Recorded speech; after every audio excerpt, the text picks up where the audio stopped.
नमस्कार, सच्ची हेडलाइन में आपका स्वागत। मैं राहुल चौधरी स्वागत करता हूं आपका अपने न्यूज चैनल में। 25 जुलाई 2026 की सभी बड़ी खबरों पर नजर डालते हैं, जिन खबरों को बिकी हुई मीडिया आपसे छुपाते हैं, लेकिन हम आपको सभी खबरें बताते हैं बिना डरे। लेकिन पता नहीं आप हमसे नाराज तो नहीं हो, लेकिन लाइक सब्सक्राइब नहीं करते। बहरहाल आपकी मर्जी, चलते हैं पहली रिपोर्ट पर।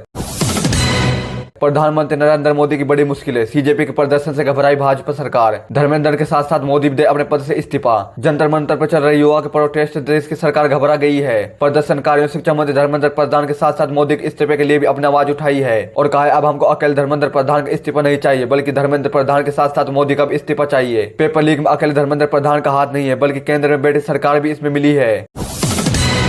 अमित शाह की बड़ी मुश्किल है, 10 साल पुराना उनके ऊपर मर्डर केस हुआ ओपन। गृह मंत्री अमित शाह की मुश्किल बढ़ गई है। उनका एक 10 साल पुराना केस ओपन हो गया है, जो शहाबुद्दीन फेक एनकाउंटर से जुड़ा हुआ है, जिसमें उनके ऊपर मर्डर और भ्रष्टाचार का आरोप लगा था, जिसके चलते सुप्रीम कोर्ट ने उनको 1 साल के लिए गुजरात से बाहर भेज दिया। अब पेपर लीक करने वालों की खैर नहीं, दिल्ली पुलिस ने बनाई special task force. Delhi police ने क्राइम ब्रांच के तहत एक नई स्पेशल टास्क फोर्स का गठन किया है। यह स्टेप हाल ही में लागू हुए पब्लिक एग्जाम एक्ट 2024 के तहत पेपर लीक और अन्य अपराधों की जांच करेगी। यूपीएससी से लेकर एनटीए तक सभी परीक्षाओं धंधोली रोकने की पूरी जिम्मेदारी इसी टीम पर होगी। आने वाले 8 दिन बने बीजेपी को मुसीबत। कांग्रेस सरकार के एक नए आंदोलन की शुरुआत में बीजेपी ने दिखाई अपनी पूरी ताकत। जरा गौर करें इन तस्वीरों को और अंदाजा लगाइए कि आपको इस देश में आंदोलन भी नहीं कर सकता। यह तस्वीर आ रही जयपुर से, जहां शिक्षा और सरकार की नीतियों के खिलाफ प्रदर्शन कर रहे कांग्रेस नेताओं और पुलिस ने लाठीचार्ज कर दी। इस लाठीचार्ज में कांग्रेस के कई बड़े नेताओं को बुरी तरह मारा गया। क्या अब विपक्ष के नेता सरकार के खिलाफ खुलकर अपनी आवाज भी नहीं उठा सकते? क्या अब अपने हक के लिए भी बोलना गलत है? अब देखिए इससे भी बड़ी खबर। चुनाव आयोग ज्ञानेश कुमार की बड़ी मुश्किल, आने वाला चुनाव होगा बैलेट पेपर से, ईवीएम मशीन पर लगेगी रोक। चुनाव आयोग ज्ञानेश कुमार की मुश्किल बढ़ती दिख रही है।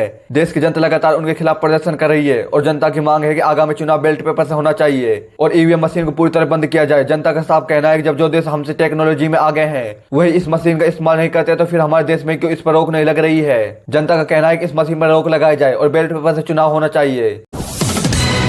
गैस के बढ़ते दाम से देश की जनता हुई नाराज, रोडों पर किया प्रदर्शन। अमेरिका ईरान तनाव के बीच भारत के अंदर बढ़ते डीजल, गैस और पेट्रोल के दाम से जनता सरकार के खिलाफ प्रदर्शन कर रही है। इसको कम करने की मांग कर रही है। लोगों ने कहा अगर इसी तरह इन घरेलू सामानों पर दाम बढ़ता रहेगा तो गरीब आदमी कैसे अपने बच्चों को कुछ खिलाएगा? सरकार गरीबों के हित के लिए भी सोचना चाहिए। ममता बनर्जी के बाद अब अभिषेक बनर्जी को भी आया हाई कोर्ट से नोटिस। सवेरे तो हो जाए कोर्ट में पेश, वरना हो सकती है जेल। तृणमूल कांग्रेस के नेता अभिषेक बनर्जी को कलकत्ता हाई कोर्ट की तरफ से एक नोटिस आया है। अगर समय रहते वो कोर्ट में पेश नहीं होते हैं तो उनके खिलाफ सरकार सख्त कार्रवाई करेगी। बंगाल चुनाव के समय उन पर एक भड़काऊ भाषण की वजह से मुकदमा दर्ज हुआ था, जिसकी वजह से उनको नोटिस आ रहे हैं।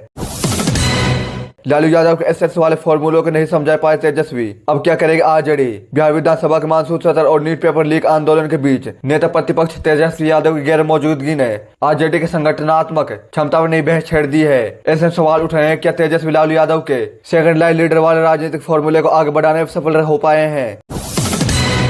भाजपा की बड़ी मुश्किल, अपने नेता हुए बागी, सत्ता बदलने का डर बरकरार। भाजपा की मुश्किल कम होने का नाम नहीं ले रही है। उनकी पार्टी के वफादार लगातार पार्टी को छोड़ने की बातें कर रहे हैं। हाल ही में चंद्रबाबू नायडू के बयान ने सियासी पलट दिया है। चंद्रबाबू नायडू राहुल गांधी से गुप्त मुलाकात कर रहे हैं और भाजपा से अपने गठबंधन तोड़ने की बातें कर रहे हैं। अगर ऐसा होता है तो केंद्र सरकार जल्द खत्म हो जाएगी। अब पूरे देश की नजर चंद्रबाबू नायडू के फैसले पर टिकी हुई है। उनका भाजपा से अलग होना भाजपा के लिए सबसे बड़ा झटका है।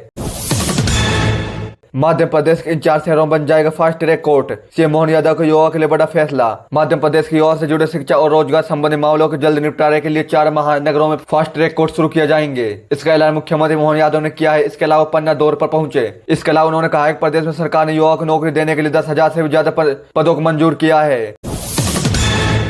बढ़ती बेरोजगारी पर उठे सवाल, विपक्ष ने किया हमला।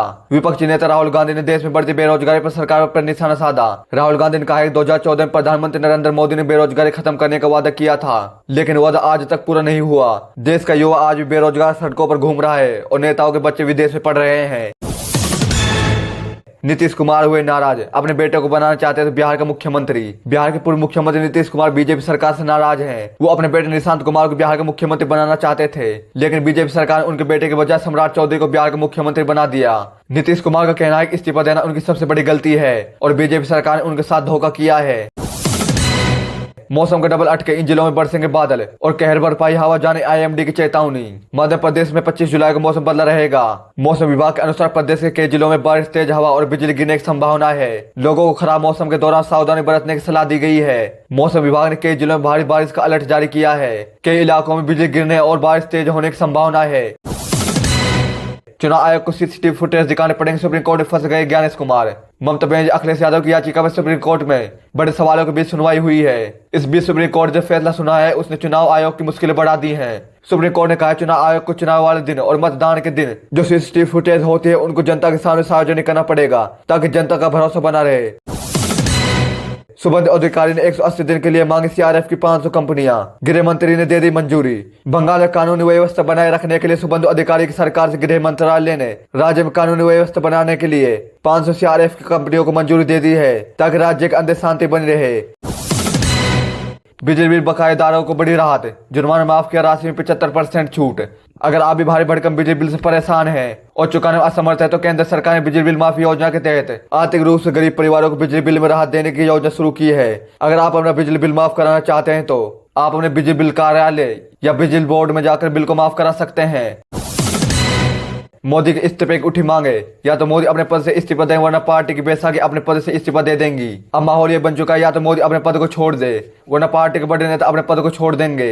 अब सवाल यह है कि अगर मोदी अपने पद से इस्तीफा दे देंगे तो देश की बागडोर किसके हाथ में जाएगी? कौन देश का अगले प्रधानमंत्री बनेगा? अमित शाह या योगी आदित्यनाथ? कमेंट में बताए।